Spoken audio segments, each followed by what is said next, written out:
so much. I love you so much. I love you so much.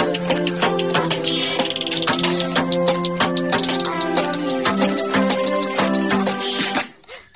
All right, all you positive heads, welcome back to another episode. So happy to be with you as always. I am very fortunate to have my good friend Chris Jackson here with me yet again to help steer the ship and drop some of his wisdom. Welcome, Chris. Thanks for joining me, man. Thanks for having me. Yeah. So for those of you who haven't caught, Chris has been on a few months ago. He was on a show, and then he's been gracious enough to co-host an episode recently. And we're going to do a few more of these here in the coming weeks. And yeah, if you haven't caught any of the shows with Chris before, Chris is, I guess I would put it as like a integrative philosopher. He has so much insight and wisdom to share from perspectives and angles that you probably never heard before. Today you have decided, and we kind of talked about it, and there's so many different things that we've talked about over the months, and it's kind of trying to pick the gems, what are the best ones to go into detail. And one is increasing your genius. How a person can go about getting in touch with their inner genius. And I believe we all have that. So I agree. We're going to go into great detail into that. Before we actually jump into sort of the meat of that, one thing I also would like to throw out to you guys, another thing that Chris does is produce some amazing events. And you have One Love coming up, One Love Festival, October 20th through 22nd. Is that correct? In Lake Paris, California, just outside of California. I'm definitely going to be there. Inside of California. What did I say? Outside of California? Outside of Los Angeles. I meant just outside of Los Angeles. And two very different things. And so it's, you guys who've been listening for a long time know I go to as many transformational festivals as possible. And so, having the experience of going to one that you're a big part of producing, Chris, and also participating, hopefully in some panels and things there and talking, I would love to mix it up with you guys. And Chris and the One Love team have been gracious enough to put together a little discount code for you guys. If you use the word positive head when you get your tickets, you can, join us in Lake Paris here in a couple months. So.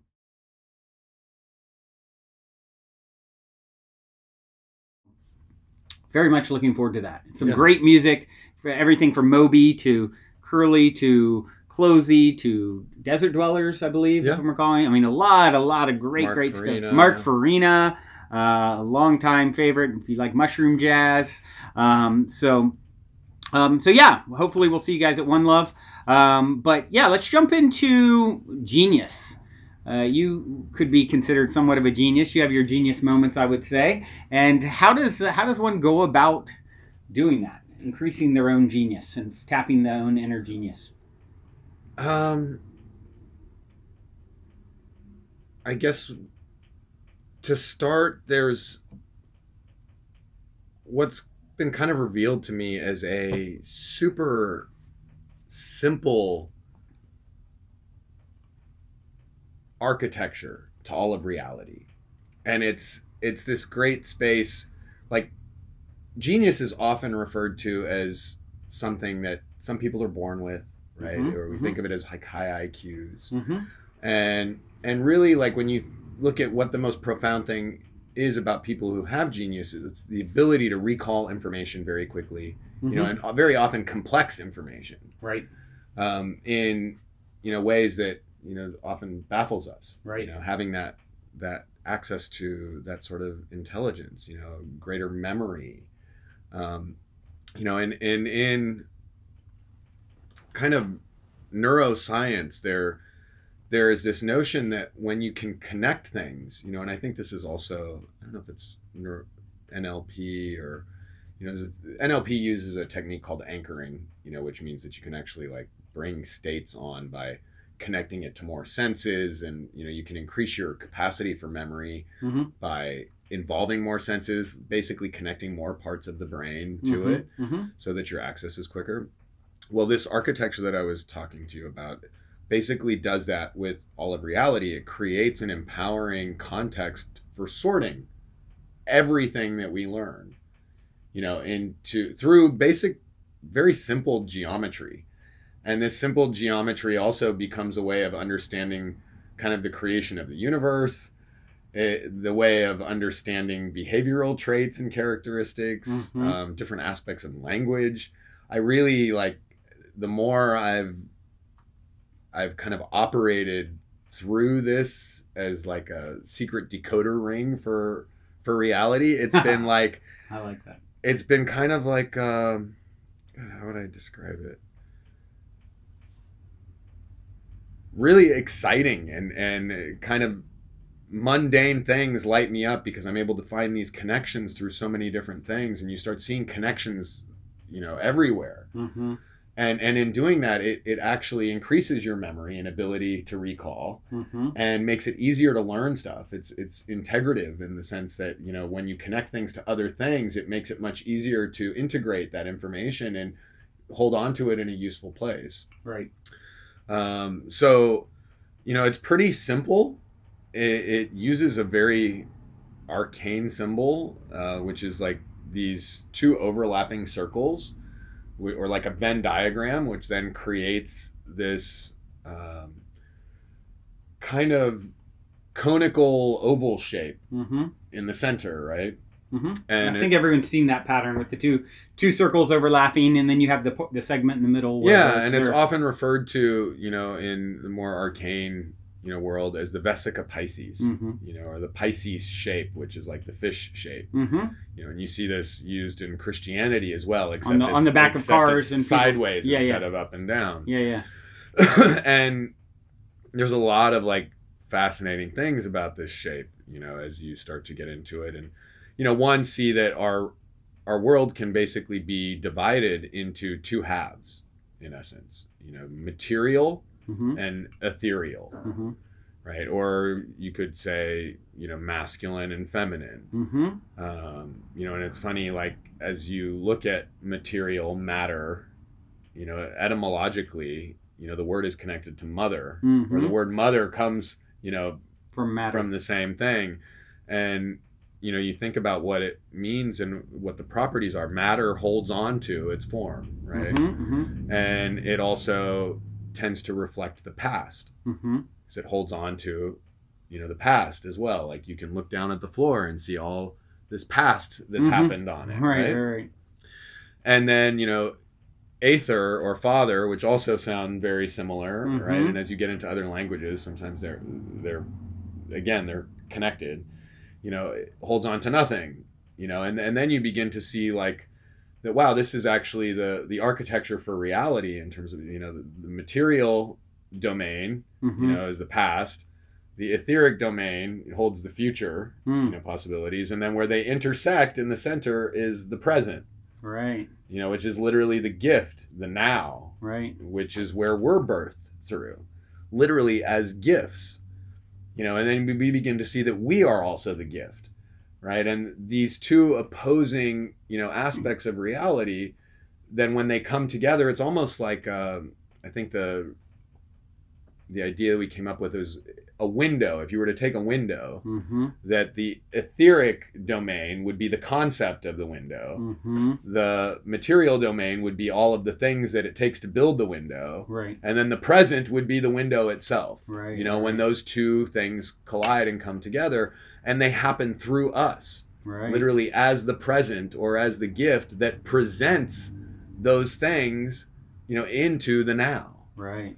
And, you know, that's exciting to me, being able to like begin to experience reality in a different way also, and experience yourself as this kind of cross section, right? You know, in that middle point, you know, between the past and the future. Right. Like, you literally access ideas of a future possibility out of the air. Right. Which then feeds the fire of your will. Right. To heat up the waters of your emotions, you know, to literally shape the earth of your physicality into action, where you give birth to reality, you know, as your present to share with the world. Right. And I love that word, because we present, you know, our presence. And it's a gift. Yeah. And you are the gift. Right. And you know, it really helps in, I think, realizing that life is a gift, right. and that you are a gift to life, and that you can actually, like, depending on, it's almost like we're fountains, literally, you know, and that shape, again, like everything flows through that shape or back into, when you begin to think about it, right, like our eye,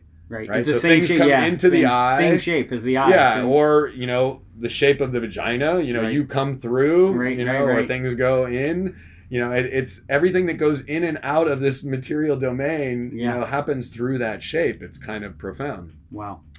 And, yeah, so beginning to see that as just the empowering primordial architecture or construct, and then you can begin to, you know, through that see more complexity, you know, arise. You know, so basically, and the way I said before, this kind of gives you a different perception on creation, you know, and the Big Bang, as it were. You know, is this notion that there was once this one sphere, like a dot, Infinitesimal speck of dense Right. matter. that, you know, we call it the Big Bang, like an explosion, which sounds chaotic, when in fact it's really spin. You know, and if you look at a model of the universe, it's usually shown as an hourglass, right? Well, basically that thing spun, and as it spins, it pulls apart. You know, so where it was one circle, as it begins to spin, it pulls apart into two spheres, and then those two then create the cross section, you know, or the third segment in the middle, and then you have the cross in that, so it's one becomes two, which gives rise to three, you know, and which many may, you know, call the Holy Trinity, perhaps, you know, in esoteric or like mystic Christianity. And then you have the cross section inside that Vesica Piscis, which is literally what we're born into. Right. Then you have the number 5, which is the center point on the cross, which is often referred to as spirit. Like our spirit inserts itself into the cross of our physical bodies. Right. We literally, these are our crosses that we have to bear. Interesting. Right. And the first stage of our life, our spirit, as it were, is very often weighted under the heaviness or the burden of this physical existence. Right. Right. Life happens to us. It tells us who we are. Right. You know, it tells us what's possible. And, you know, it seems very limiting. You know, and then we take on ideas of ourselves, you know, from others and from these experiences. And then we create stories about them. Right. You know, when in fact, you know, then hopefully we get to a point of transformation. And this same diagram, as it were, architecture, can be used as a key to unlocking transformation as well. Because you see that you descend under that cross.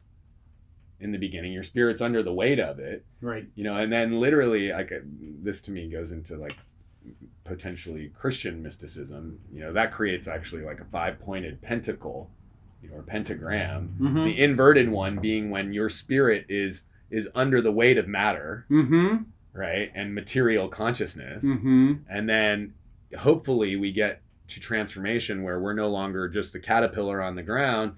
We go into our own chrysalis, you know, or crucifixion, where we allow everything that we thought we were to die, so that we can be rebirthed through the center point of our own cross, which is our heart, you know, into this virgin rebirth, you know, a resurrection, where we are now spirit above the cross, right? Where life no longer happens to us, it happens through us, right? And we use that cross now intentionally, right? You know, as a tool to create the most beautiful possibility of reality for others and for ourselves. Yeah, I love how you sort of paint the picture of this, because, you know, it's something that I talk about quite often, you know, life happening not to us, but through us and for us. Right. But for, you know, some people, especially who are more analytical and want more, you know, give me more sort of meat, something more to grab onto and really paint the picture. That's really what this does. I mean, that diagram, using that explanation, it helps to really sort of ground it in a way that I think can be really useful to someone, you know. And of course, we all learn in different ways too. Yeah. So taking that and saying, this is like, you know, this is a sort of a blueprint for all reality, right? For you know, what are there any other ways that you can see that are taking that information, taking that perspective, and it can be applied in a way that is really empowering, in your everyday life. Well, yeah. Well, one, like I was sharing before, the storing and the sorting of information. Right. That basically all systems overlay on top of this. In a way that these are the fundamental building blocks to reality, right? Matter and ether, concept and construct, and then the actual construction itself. If I can interject, one of the things that I think you said earlier, if I recall, because we talked quite a bit, as we often do before we're talking. I'm like, man, I need to have the mic on, because you go into a lot of stuff that's fascinating, and you see where people can be it seems like people can be either caught up in one or the other. Sometimes they have a propensity to focus on what's already happened, like matter. That's a history of what's happened in a sense. Or the ether being right, more what's to come. And the matter, and very often we tend to say that what matters is what's material. Right, exactly. Right, exactly. and the challenge with that is it actually keeps us locked in the past. Right. And so this is what also becomes empowering, is to begin to actually question our reality and become more conscious of it through this kind of secret decoder ring. Right. In the sense that, like, oh, okay, so is this a perception, of that's coming from my past experience and the stories that I've created around my past experience? Or is this something that's bringing in, space for a future possibility? Yeah. And typically wherever our focus is where we're consciously or unconsciously guiding the outcomes of our reality, especially when it comes to interacting with others, right? Because if I take, all these bad things happen to me, and I take that to create a story that people, are not good, well, then my subconscious is basically going to act as though people are not good. And then the response that I'm going to get from people is people not being good. Right. It's very rare that any, because you treat people at the worst and you tend to get the worst in response. Right. Especially when so many of us are acting, or reacting, which is a dynamic of the physical aspect or material aspect of consciousness. I guess this is a space where I could now go back and take this model and superimpose it over the brain, because that was something that we were talking about before. Right.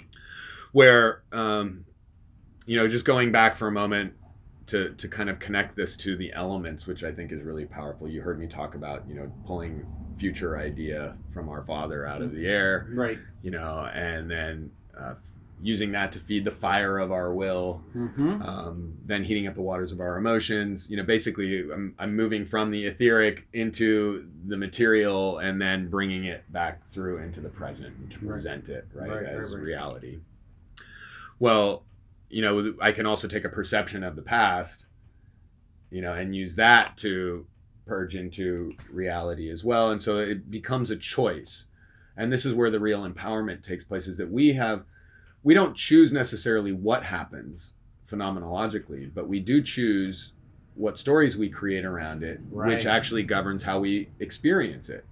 And what we experience next. Yeah, because you can have something really shitty happen to you, but if you look at this, this is a great opportunity for me to learn. Right. Then I actually don't experience it as shitty as I would if I was just like, God, life sucks and everything's hard. Right. Right. Then yeah, it continues to beat me down. But it's really my own choice, and this is where you can be really stingy with the types of thoughts you choose to have. Those, or let the negative thoughts come through, but if you can begin to become more conscious of them, as they're happening, turn inward. And I think this is what a lot of the kind of arcane sciences or yoga and all of this speaks about. Go within, pause, take a deep breath, and question before you react. Right. This is another great mantra that a friend gave to me years ago, which I was complaining about something, and he's like, he's like, so don't react, act. Right. And this was great too, because it gave rise to like my discovery of another wordplay, which was reaction and creation. Reaction and creation are the same letters. Right. It's just the difference is where the seeing is taking place. Oh wow. The C is either at the beginning, you know, or it's caught up in recreating something that you thought you saw Right. before. That's So- interesting. So, and one is subconscious and Mhm. the other is conscious. So, and this is where, Wow, Yeah. that's super powerful to realize. yeah, because reactions are things that just happen. It's automatic. Yeah. You know, and basically then beginning to understand the process of how the conscious and subconscious mind work is really helpful in using this diagram also, because it becomes really a great tool, you know, to constantly look to for transformation in terms of like looking at, you know, wow, the thing that I just did, where did that come from? Mm-hmm. You know, what are the thoughts connected to it, right? And I guess it's best if I can use examples. You know, like if, somebody picked something up and I said, hey, why are you taking my stuff? You know, I'm immediately creating a context around it that this person's stealing from me. Right. You know, and then that person usually will get defensive, which then to me only reinforces the idea that maybe they were trying to steal it, Right. when in fact I primed the whole thing. Right. And I created it. Right. But I created it with my reaction to a reality that I believed existed, where I can consciously choose, even if that was that person's intention, I could come at it like if I wanted to create it however I want Mhm. it to be, I could be like, oh wow, I'm noticing that you picked up my this. Isn't that an amazing Mhm. thing? And sharing the experience of that thing with you, which then is going to steer it in a whole different direction, Right. right? Right. And now your energy, rather than feeling like you've been slighted by me in any way, is actually you're experiencing oneness Right, and right, communication with me, right? So it's like we actually have way more control over our reality than we get. It's just that I think we often think that the control is happening at the level of our looking to manipulate, Mm-hmm. others and take force to, how should I say this? Get the outcome we want, rather than actually creating a space to constantly have the best possible outcome. It's almost like you can have a positive level of manipulation in all this. Like, I guess manipulation is almost assumed to be a negative word, but Well, this is the difference, is that, see, manipulation, as I would see it in this context, is to force a particular outcome. right.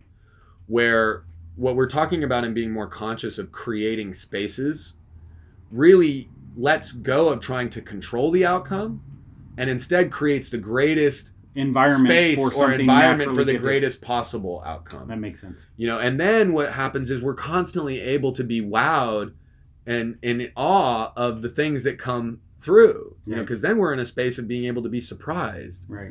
rather than disenchanted, from having expectations. Right. So that's also, a beautiful thing. And then it's like we get to be grateful for whatever comes through. And I think we went a little bit off for a sec, but so tying this into the four elements, again, taking that diagram, you could have, on the etheric realm, you have, the sun, which is fire and gas, air, right? And then you have the moon, which is pure matter. And then where they come together, you have the earth, right? And it's funny, actually, because the symbol for the earth is a circle with a cross through it. In Interesting. astronomical stuff. Wow, I wasn't aware of that. And and also alchemy and old alchemical symbolism. And so that cross then represents where you had two elements of, you could call it fire and matter, or earth. Mm-hmm. Now you get two new elements, right, in that shape where they intersect, Right. of air and water. Right. And these actually become, this is what's used for the playing cards, for the tarot deck, earth, air, fire, and water, those four elements, four directions. And it's funny that there's a synthesis to the four seasons, Mm-hmm. and you can begin to see all of those things and connect those through this as well. And you'll begin to see that there's properties that reflect on both sides, and where the etheric realm tends to be more masculine, and the material realm tends to be more feminine, Mm-hmm. and it's connected also, in the words, like, what does mother do? She protects, she holds on, and often father is the one wanting, to set free and to Mm-hmm. liberate, Mm-hmm. right? Mm-hmm. And, talking about grand ideas and dreams. And yeah, and the material consciousness is much more practical and pragmatic in a sense of, survival, Mm-hmm. right? Where we've all been living, I think, at that level for a long time. And, the exciting thing now is, I think by this kind of perfected masculine, we can actually now create an empowering context for us all to live in, where we all thrive. And that's one where everybody wins. It's not Right. about you winning over others anymore. It's about finding win-win scenarios for everything. Right. And then imagine creating a divine alignment where people would choose, or where you could choose something that was not only good for you, but good for your friends and your community and good for the planet Right. all together. Imagine if all of our choices became that way. We're all in a different choosing world. things. Yeah, where, there's no longer this dichotomy in East and West, because I think this is another way that you can begin to actually perceive what's happening in reality, Mm-hmm. right? Like I see over here in the East being the material consciousness, and then in the West being the etheric, right? Where in the East they promote the community as the being the most important thing. In communism, the most important thing is the community, right? And there's an expense, though, or a cost. And that's individual freedom, right? They tell you want to be an artist, tough. Right. We need another doctor. You're going to medical school. Yeah. In the West, we prioritize the freedom of the individual. But there's a cost there, Mm-hmm. right? And it's the expense of the community. Right. Right? Because here everybody's dog eat dog, trying to one up each other to get on the top of the hill, stepping on everybody else on the way. Right. And, then nobody's ever happy. Even once a person's gotten to the top, they're constantly now having to defend their spot to keep from getting knocked off. Totally. So it's bankrupt on both sides. And you see that this is kind of, it's been an evolution of our own consciousness. These were important ideas. Yeah, the community is important, right? And yeah, so is the individual. And their criticisms of each other are also, right and accurate. So, instead of now, this is maybe kind of like an ad hoc concept to put on top of this, but it's instead of like looking to find right and wrong, it's just always looking for the good in everything. Right. What's right with this? Right. And then from that place, there's never any disagreement anymore. It's just finding the value in everything where it serves us at its greatest potentiality. Right.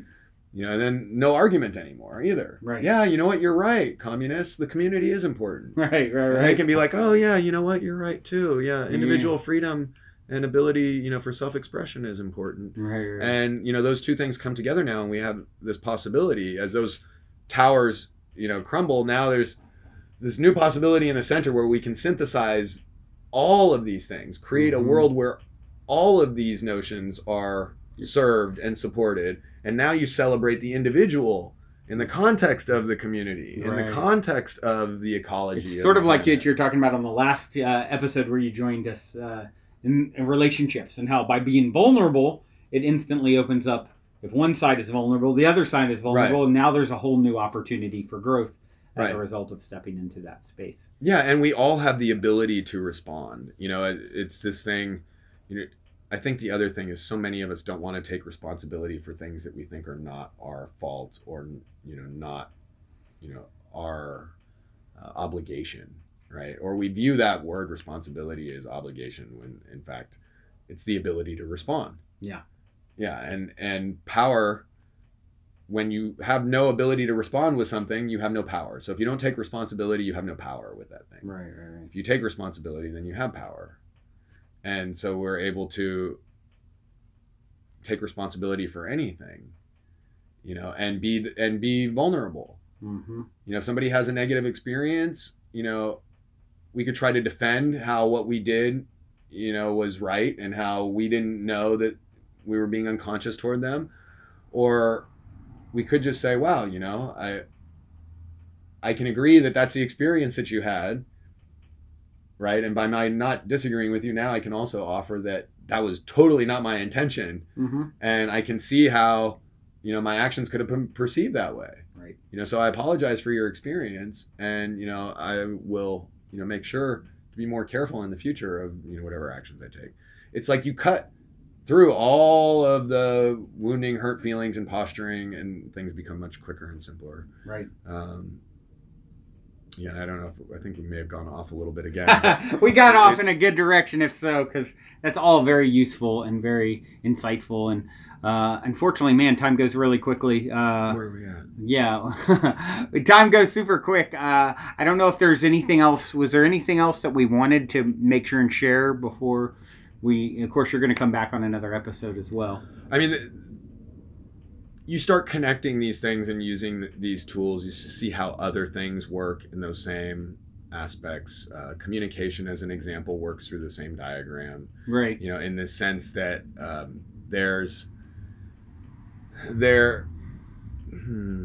don't know if I want to say material communication versus etheric. Yeah, actually I could. In that sense, it would be, you know, it's interesting. Some people are more literal. Mm-hmm. Some people are more interpretive. Right. In terms of the way they hear things, and then also in terms of the way they speak. Right. And this is also really useful because it helps us to release that everybody else listens and expresses the way that we do. It's like everyone learns differently. Yeah, it's some are visual learners. We talked about this at lunch, Yeah. you know, where if I said, "Gosh, it's hot in here," you know, what would your response be? Either it's hot or, oh, how can I solve the problem? Either agreement or... Well, what would your response be if I said it's hot in here? You know, what's funny is I noticed an hour or two after we had this conversation at lunch, you actually said it's hot in here. Yeah. And my response was, yeah, it is hot in here. You're right. So that would be my response because that was what was my natural response to say. So then we would say that in this case, you tend to listen more literally, right? Right. And now I could get upset being like, well, why don't you do something about it or turn the air conditioning on, right? Because that's really what Why didn't you wanting. take my hint? Or, yeah, exactly. Yeah. But see, that's people who speak or listen literally. Right. You know, and then people who listen interpretatively, when I said it's hot in here, they go turn the air conditioning on without, you know, and I may not want that. But it's really interesting to notice these things and to see how people's traits and characteristics can fall on different sides of this same diagram. Right. You know, or in different varying degrees on it. Right. It works also in terms of like seeing how some, you know, David Data has this great book. I hate the name of it. It's called Way of the Superior Man, but it really, just because it's not about man and woman in that way, it's really, he's breaking out those forms of communication and he's calling them masculine and feminine. And, you know, he's saying that, you know, basically the feminine doesn't listen to the content that it's saying. You know, like my mom may say, like when she's mad, like, I hate you, I never want to speak to you again. Right. But is she really saying, I hate you, I never want to speak to you again? Right. Probably not. No, she's, you know, she's saying she's frustrated or she's upset, you know, angry, whatever. It's the emotional content that's important. And then, in fact, I may even say to her later on, you know, you said you hated me and you never wanted to speak to me again. And she'd say, you're crazy. I would never say that to you. Right, because she didn't mean that. Because that's not what she meant. And she didn't even hear those words coming out of her mouth. And that's somebody, you know, who I'd say is communicating reactively. Again, also, it's subconscious. Our conscious mind often is looking the other direction when the subconscious is doing stuff. Right. Like we like to think of ourselves as this perfected conscious, you know, idea of ourselves, you know, and then are often blind to the way we're actually showing up. Right. You know, and so this is where this also becomes really helpful in seeing that, oh yeah, we have subconscious ways of being that are often not in alignment with how we see ourselves or even how we may think others see us or perceive us. Right. So getting access to that and using these things again to that dualistic model and principle, and then really the middle point actually tends to be the place where we find the greatest integration and synthesis. You know, especially for reducing conflict. For it's like, oh, you know what? If I become less reactive, you know, and more creative, right? And then I can use my words to describe, a past from a negative story that I have about it. Right. I mean, to describe something in the present from Mm-hmm. a negative story I have around past stuff. Or I could create a context around it from, a brilliant paradise possibility of Mm-hmm. what I would like Mm-hmm. and, how I want it to be. And very often it will fill into that space. I found that to be one of my own, better attributes that have served me well, in the fact that being, as my uncle has called me, I remember many years ago, the eternal optimist, and taking whatever it is that's transpiring and taking and telling a story around it that it really serves me, Right. and how it's benefiting me, and how I can find the sort of the diamond in the lump of coal kind of thing. And by doing that, it makes it so, right? And I think, if more people realize that it's all about the story that you decide to tell about what's transpiring, is really what gives it its meaning and its definition, and it springs to life based off of that, because Right. you are that present who's defining and determining Right. what it all means, because it's really neutral by definition in a sense. Yeah. And I mean, you create the space for possibility Right. or lack of it. Right, Yeah. exactly. This has been super insightful as always, Chris. We look forward to having you back on. So much stuff to share. And for those of you, once again, be sure and come out to One Love if you can. October 20th through 22nd, I'll be there. Chris is producing the event, and a lot of amazing music and talks like this, and amazing people, and a lot of people really striving to get in tune with this level of connection and vulnerability and all the things that we're talking about. And it creates such a great container. Yeah, the festival itself is intended to be like an empowering context for us all to gather, have more fun than we could ever imagine, and relate to each other, in a way in which we are all being the one love. Yeah, and that actually leads to what we're going to talk about next, is being the one, Yeah, being the gift. Yeah. So stay tuned. We'll be back soon with that.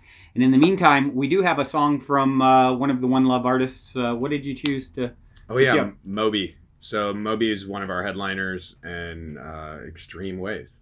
Beautiful. Till next time, journey well. Love you all.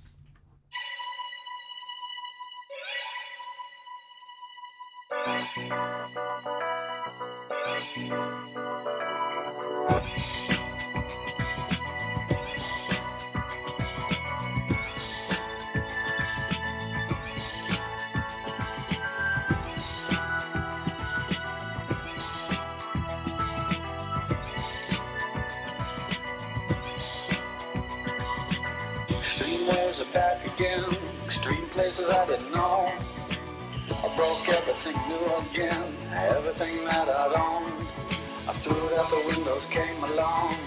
Extreme ways I know will part the colors of my sea. Perfect color me. Extreme ways that help me out late at night. Extreme places I had gone, but never see any light.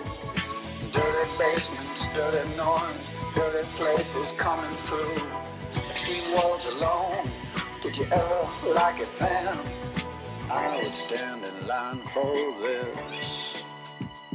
There's always room in life for this. Oh, baby, then it fell apart. It fell apart. Oh, baby, then it fell apart. It fell apart. Oh, baby, then it fell apart. It fell apart. Oh, baby, like it always does. Always does. Extreme sounds have told me, they held me down every night. I didn't have much to say, I didn't give up the light.